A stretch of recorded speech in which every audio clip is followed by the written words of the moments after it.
చూడు, బాగా చూడు. నా మీసాలు గడ్డం తెల్లగా అయిపోయింది. 16 ఏళ్ళ వయసులో నీకు నేను ఐ లవ్ యూ చెప్పిన. నాకేమో 60 ఏళ్ళ వయసు వచ్చింది.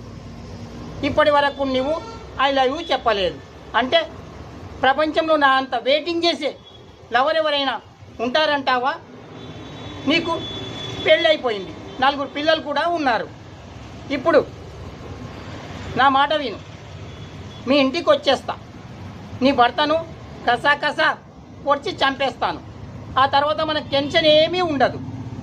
మనం ఇద్దరం హాయిగా పెళ్లి చేసుకొని ఎక్కడికైనా లేచిపోయి జీవితాంతం ఎంజాయ్గా బతుకుదాం. అందుకే నేను వస్తున్నాను, నువ్వు రెడీగా ఉండు. మళ్ళీ నో చెప్పావంటే బాగోదు. మరి ఇప్పటికైనా నా మాట విని బాగుపడు. సంతోషంగా జీవితాంతం మనం ఇద్దరం కలిసి ఉందాం.